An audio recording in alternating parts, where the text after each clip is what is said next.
in the bottom position for XCOM. He is a laser.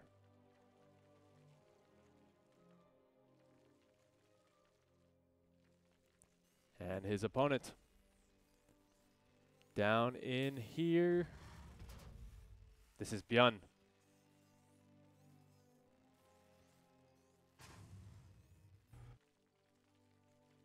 And yeah, don't forget, guys, after these games, we do have a sponsored stream, Don't Fall. It's pretty fun. We actually were playing it with the casters a lot on the last stream, and we made it interesting. A $5 winner got $5, so everybody was playing absolutely for keeps. So that was very fun to watch. If you want to join us, we still have a couple keys left, I believe, Sushi. So quote me if I'm wrong there. But yeah, if you want to play with us, just let us know. Oh, there you have it. 8 keys left. So if you want to play with the Alpha X boys, just message Sushi for one of those keys.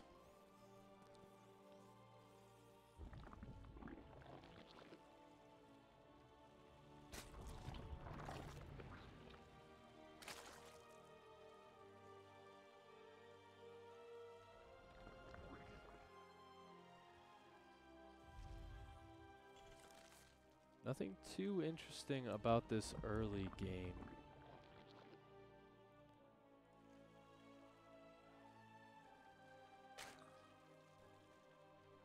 You know, both sides just really not going to show their hands this early on.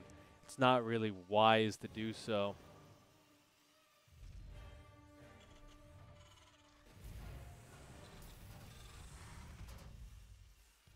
Now, one thing I love about a laser is he's a very emotional player. From the standpoint of you really can read what he's going through in his games. And that's really a good thing because it does mean that you're kind of seeing how much he cares about the game. You can see how much he cares about the fight that he goes for. It's really fun to see. We need a lot of emotional players because that just shows passion for the game. Björn did skip the Reaper. You can kind of see he didn't lose it. It's just never there. It's kind of interesting to see 0-0 on the units lost this late into the game. We're about 3 minutes in.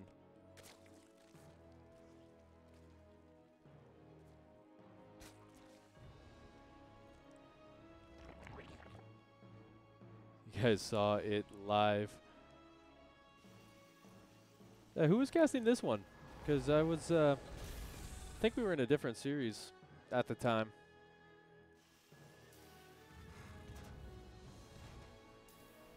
But anyway, we do see Björn going for that fusion core. And with that fusion core, we're going to see, obviously, the battle cruiser become operational.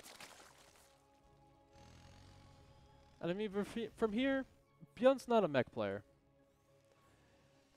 He prefers his bio because it allows him to kind of get that micro itch out. He actually broke his wrist almost, you know, microing his heart out. So stands to reason that bio is going to be his playstyle in this next one.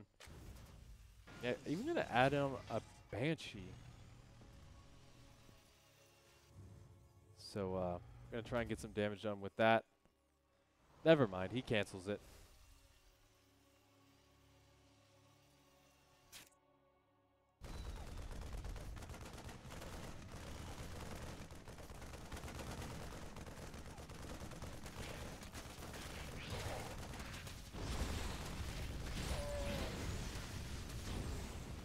Not going to get that. Overlord, that's pretty nice. And this is from the Republic of Gamers 2020. So it's from, I'm going to guess either the, it's got to be the Americas one because I don't remember Laser playing in, or I don't remember Björn playing in the European one. Yeah, he wasn't playing in the European one. He was only playing in the KR and the Americas tournament. I think a Laser was playing in the Americas one as well. Scan going to go down, revealing a lot of information. We still haven't seen the Battlecruiser jump in. There we go. And unfortunately for the Laser, he's completely out of position. Ah, that explains it. We actually tapped out around the loser's bracket round of 8. So that's why I don't remember it that much. But already, Beyond doing a really good job. Oh my goodness. He gets the focus fire on the Banelings, but that was a really dicey position for a Laser to be in. And I mean, 5 worker kills already. The Spire a bit delayed as well. So this is some pretty nice damage from Beyond to start things off.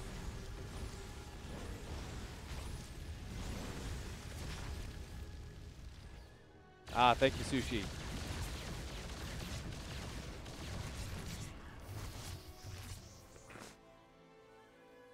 Now, back at home, again, this is going to be Bio. He's adding on the additional racks. He's got that third base up and running. So he can use that for mules as well. So this is really where his economy just starts to get that explosion. It's pretty much Beyond's war machine. And I mean, he's denying a lot of mining time. He's getting plenty of good kills as well. Even just getting those focus fires, and still no corruptors. The Spire, not done yet. The Battlecruiser can just get out of there even. The Laser is certainly not having a good time right now.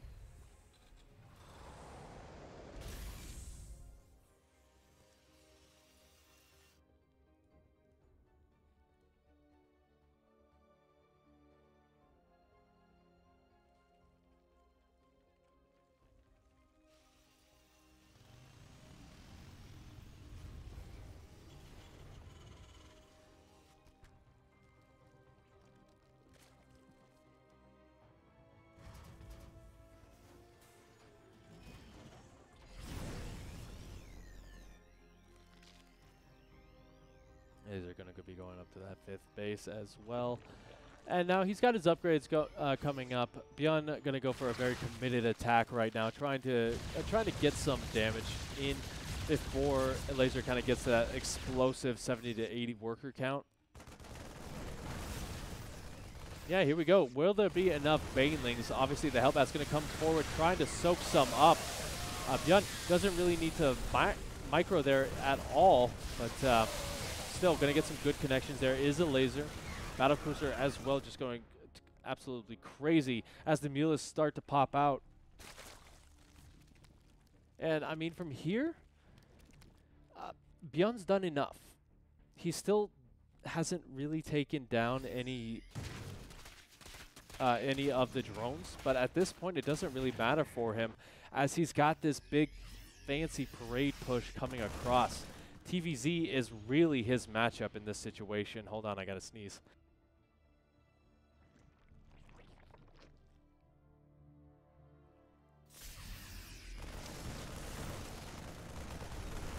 So from here, Beyond's just gonna try and keep as much of the pressure on as possible. Does he have the missile turrets at home? He does. Laser gearing up for what looks to be a couple of small run-bys, but I mean, Beyond pushing very hard on the front. It's going to be difficult to kind of make happen.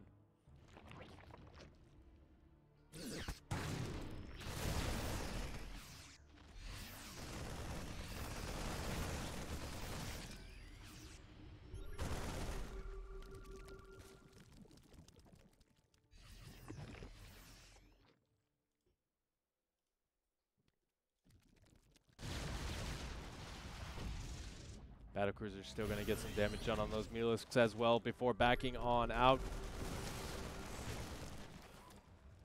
And I mean, from here, Beyond taking a really overwhelming army supply lead. It may not seem as big, but most of this is in Zerglings, so they're not going to get very effective trades.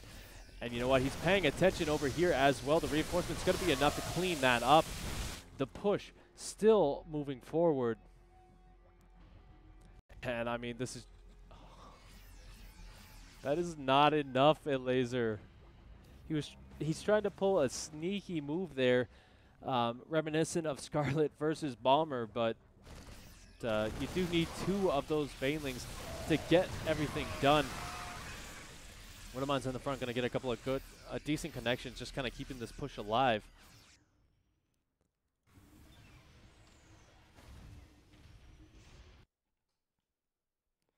And you know, for right now, Laser, he's just not really in the best of positions, as he still has a really small Muta count. He's not really able to clean up this location and a lot of his army in these Mutalisks, not with the main engagement.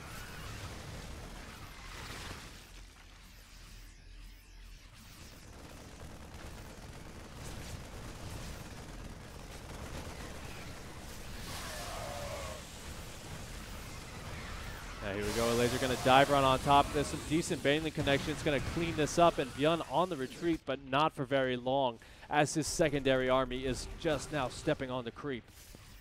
I mean, from here, Laser not really having the production that he needs. A lot of those queens, you know...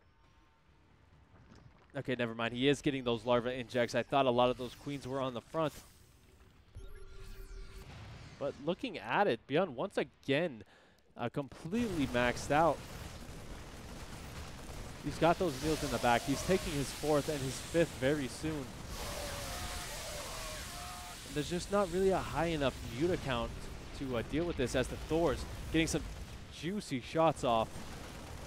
So the Muta's having to retreat as well, so they're not going to be in the middle of this fight.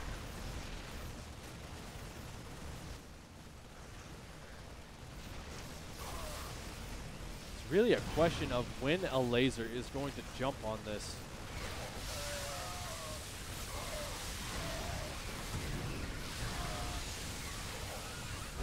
Unfortunately, he does so, but loses the game. Bjorn taking a very convincing game number 1 victory. GG.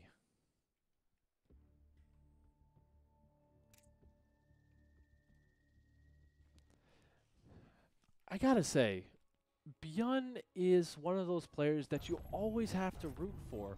Whether he wins or loses, it's just a masterclass in TVZ, TVP, TVT. It's just so fun to watch. And I mean, we're going to see that kind of stuff continue, as let's introduce these players spawning. The top position, he is in Laser.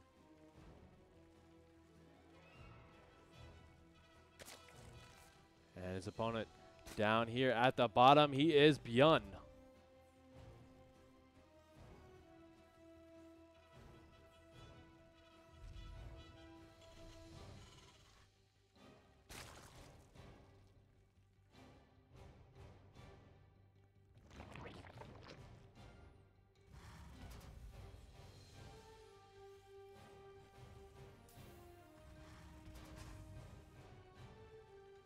Okay, so yeah, I'm kind of interested to see if Bjorn does skip that Reaper again. What that's been allowing him to do is go up to the faster factory, get that kind of tech advantage over his opponent for the cost of a little bit of scouting information. Not the hugest of deals, as he has been sending that SCV across to kind of, you know, get the information that he's needed.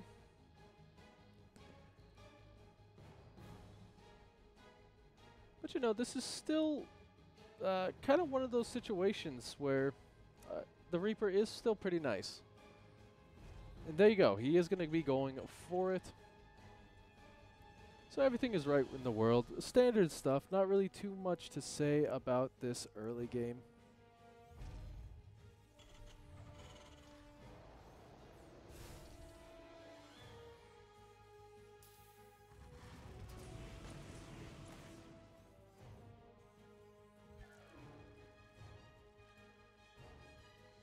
Factory going to be going on up. Should be seeing that reactor pop. 3, to... Oh, actually going to be going for the additional... Never mind. Okay, I was confused there for just a second. But here we go. The Reaper going to be coming in. Not going to get too much just yet. Going to focus down some of those Lings. Gets 2 of them.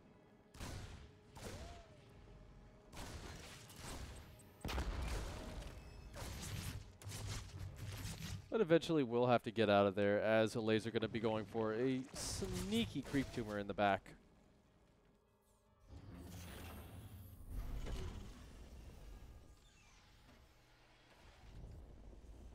I mean, all things considered, this is about as a standard as you can get. The third base a little bit later for a Laser, so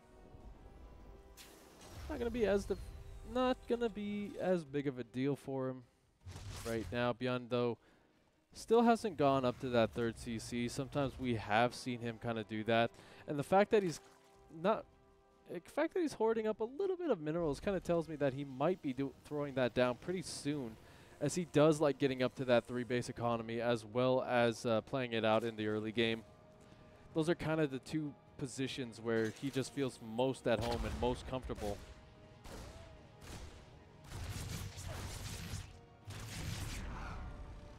Reaper going down there as the Hellions going to be starting to pop out. Now, this is interesting because we do see Marauders on the production tab. Usually at this stage, you do want to be going for a lot more Marine production just because it does allow you to kind of get that DPS and keep yourself safe from any sort of Ling swarm. But, oh my goodness, this is a concussive Hellbat push. My goodness, I haven't seen this in such a long time. So basically what this allows Byun to do is it keeps him ahead, because it does mean those Marauders are going to be pushing back the Queens, and they're going to be getting some good damage on them as the Hellbats rain Hellfire on the Lings. You're going to add in that 1 Marine.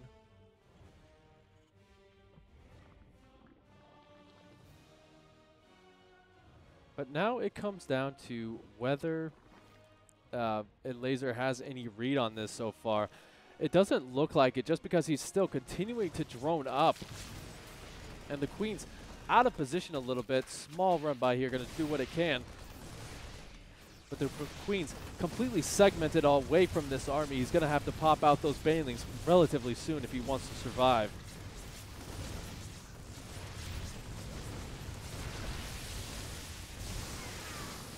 This is absolutely insane. The Hellbats do get taken down a little bit, but there's still more in the back. Byun not paying attention, really. He does take a little bit more damage on those Marauders than he would like. And, I mean, from here, the attack is over. So, honestly, I feel like if Byun was paying full attention, he would have been in a much better spot. So much potential in that push.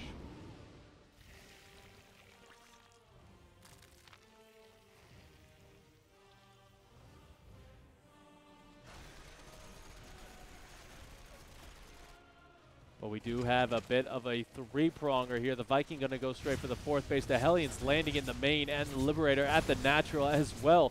There is so much potential for damage right here. But on the other side of things, the Baneling bust has begun. All of the units for Byun trying their best to defend here. One of those Banelings going to get right on top, and that is actually some really red SCVs trying to do what he can to save them, but they are going to start to fall like hotcakes. So, for all the damage that a Laser has taken, he has sent it back 2-fold.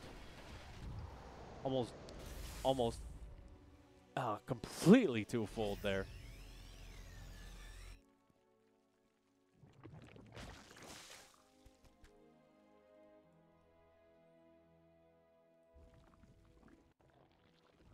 Now Byun down double the army supply, or double the supply in general right now. This is going to be a little bit hard to get back into. Luckily, he does have those mules to kind of stabilize himself, but it does mean his 3rd base is going to be a little bit, a little bit delayed, as he's going to be reinforcing that position. How do hotcakes fall? Pretty well when I start to flip them.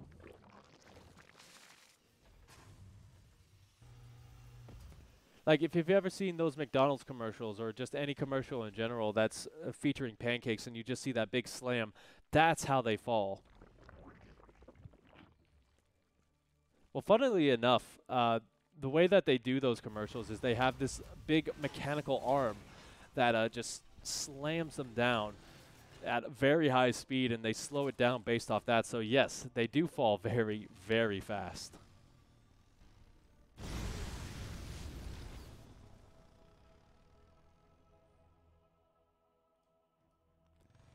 You know what? Bjorn's not done just yet. He's got the Hellbats morphing in for another attack. There's not that many Marines in the back, however, to help deal with this. So the further he goes onto creep, the worse it is.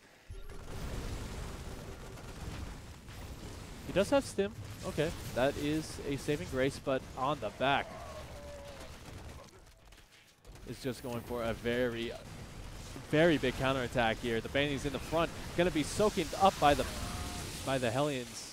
But again, there just wasn't that much with it.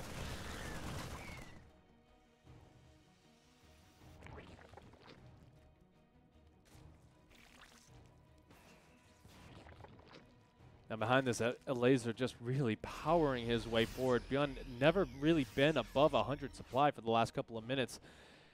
And I mean, Laser just has all this room to breathe, and he can afford to take these kind of engagements. Once again, going to break down the wall, and Bjorn just says, you know what?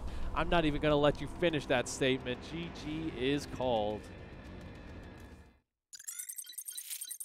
The crime they gave us all day breakfast. You know what? I agree with you there. Like, there is nothing better than 2 a.m. pancakes. Like, for the locations that are 24 hours, I used to just drive by, get those pancakes 2 a.m., eat them in my car on the way home. It's such a crime that we can't do that anymore.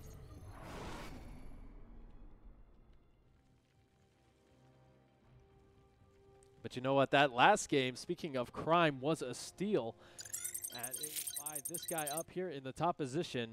He is a Laser. And his opponent down here in the bottom of Pillars of Gold, he is Bjorn, who, by the way, has done his best work when he hasn't had a team name in front of him. You know what? I don't think we could ever afford him, but yes, he does do quite a bit of Alpha X events. A lot of our show matches. He's just a really fun guy to watch, so we just try and get him on as much as possible. And I mean, he's always happy to do so. A couple of $100 here, a couple of $100 there, and he'll really put on a good show.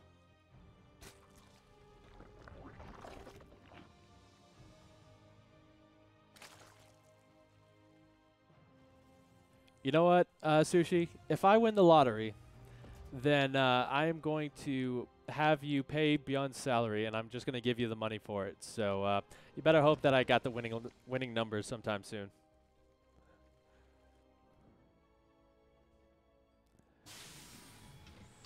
Anyway, Bjorn, just gonna skip the Reaper once again, and I go for that earlier Marine. That's gonna save up that gas for the factory a little bit earlier again.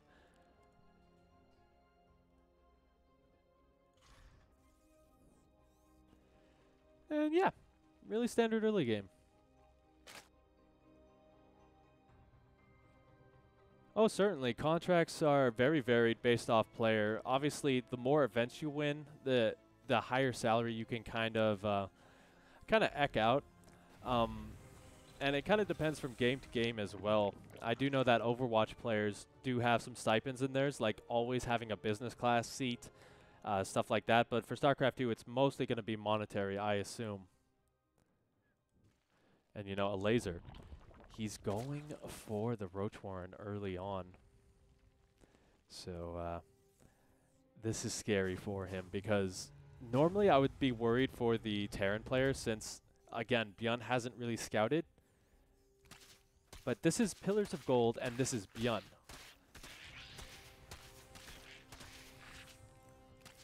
So even though his CC is going to be a little bit delayed, nothing too much going on for him.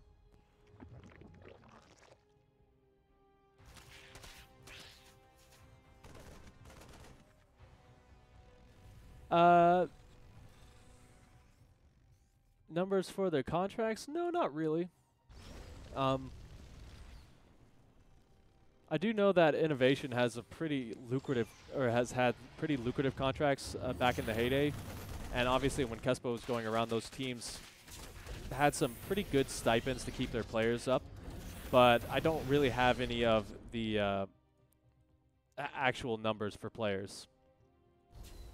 Now, Bjorn has full information right now. He's still, he's still pumping out those Hellions, which will help with the Lings, but he does need to get that Banshee started relatively soon if he's going to defend this.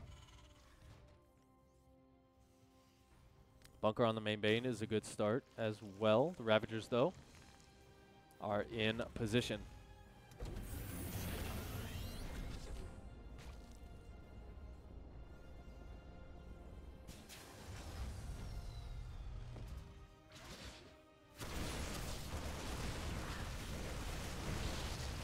One good bile is going to stop that bunker from coming up. He needs to pull the SCVs to hold that. That's all he has right now. Unfortunately, that does fall. And now the high ground is very exposed until this Banshee comes out. Good focus fire on the Ravager, just going to deny some of that damage coming on. But already the SCV is starting to fall to the Roaches, so you do need to focus fire them down. This is all in from a laser. If he can't break this position, then he is going to have to tap out. He's not even mining his natural right now. And you know what? That's exactly what he is going to do. GG. Bjorn takes the series.